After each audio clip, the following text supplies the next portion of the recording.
bakit ngayon may aksyon sila pasukin ang Senado. Bakit? Alam niyo kung bakit? Dahil may bagong liderato sa Senado, matatapos ang impeachment, magyawang walang saysay, at ang kinakatakutan nila, pag naging Blue Ribbon Committee Chair, si Senador Marcolita, mabubulat-lat lahat ng ebidensya, lahat ng video, lahat ng picture, lahat ng testimony, lahat ng affidavit. Bubulat-latin lahat yan ng magaling na senador natin at ginagalang na Senator Rodante Marcolita. Yan ang isa sa pinakaugat. Bakit mamadaliin nilang hindi tatagal ng ilang araw ang bagong liderato ng Senado?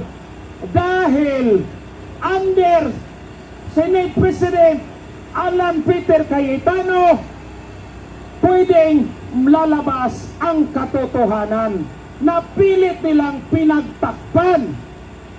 Takot sila sa katotohanan, at dahil sa takot nila, pinasok nila ang Senado, nakipagbarilan sa mga Marines, dahil mali-malita, handa nilang isuhol sa mga gagong armed men na para lang magkapera, para pagtakpan ang katotohanan. Kaya tayong mga Pilipino, kung gusto natin ng pagbabago, isa na ito sa pinaka-importante sa kasaysayan ng Pilipinas. Dahil pag pinayagan natin na ang Senado mawala, ma-overrun, makontrol ni Bangag, anong mangyayari? Balik tayo sa ONU. Kanina, mahigit isang oras ang dumaan.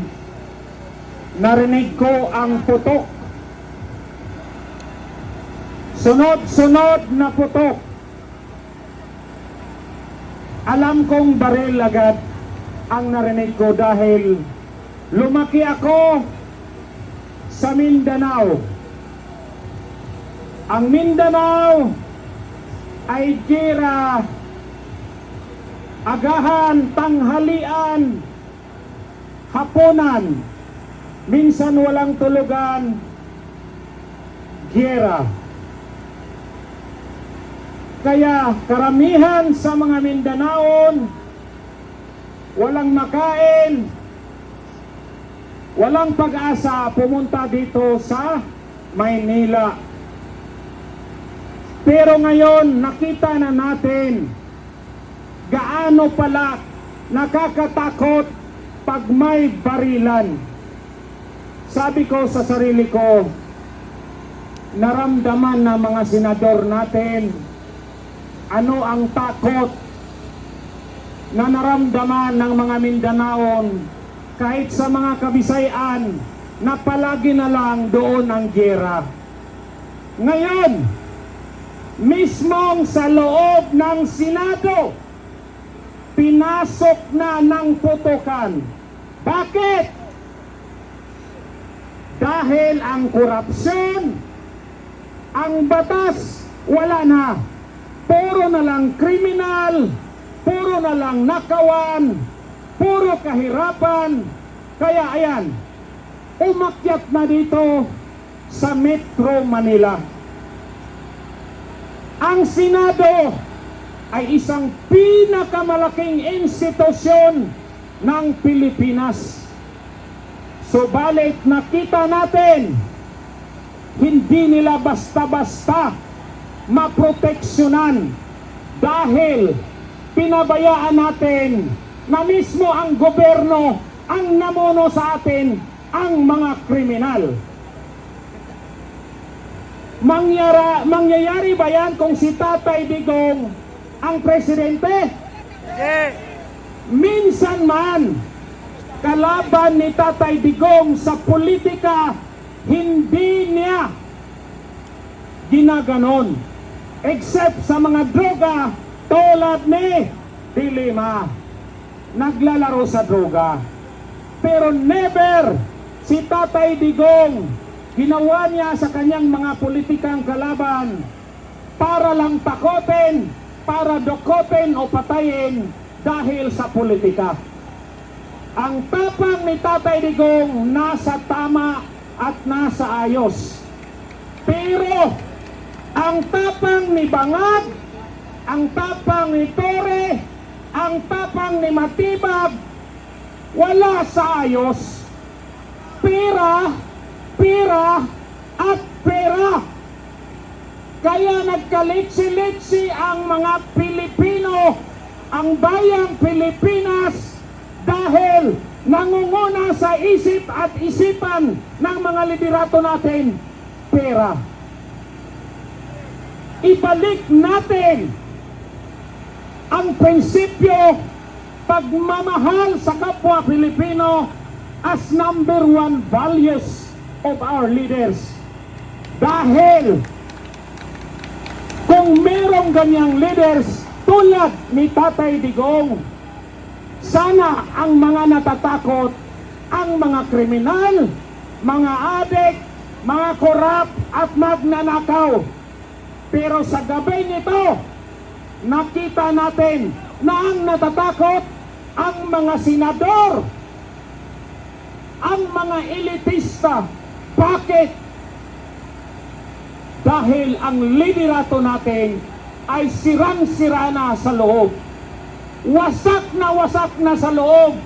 Wala na po tayong batas. Ang 18 Marines, pinakita na nila, ito malita-malita.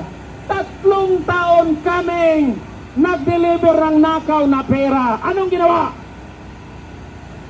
Walang nakinig, pinabayaan.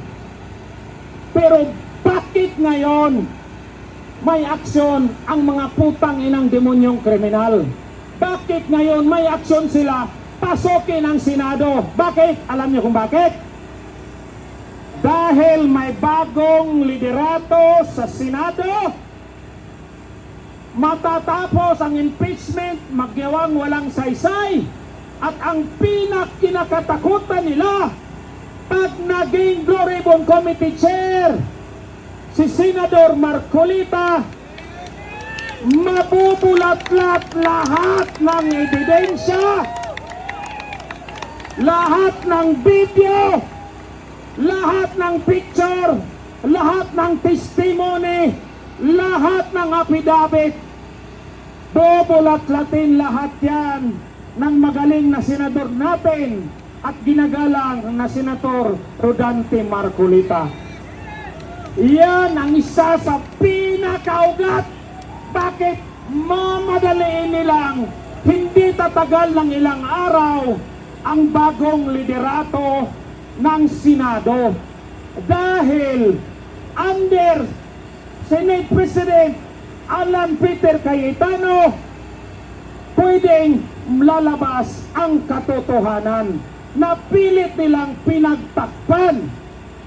Takot sila sa katotohanan, at dahil sa takot nila, pinasok nila ang Senado, nakipagbarilan sa mga Marines, dahil mali-malita, handa nilang isohol sa mga gagong armed men na para lang magkapera, para pagtakpan ang katotohanan.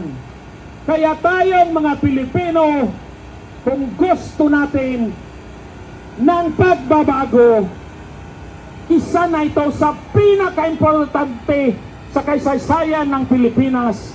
Dahil pag pinayagan natin na ang Senado mawala, ma-overrun, makontrol ni Bangag, anong mangyayari?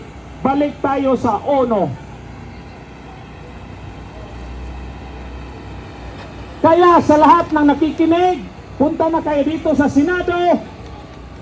Ating protektahan si Senator Bato, ang Senado, habang matitino pa ang nasa liderato.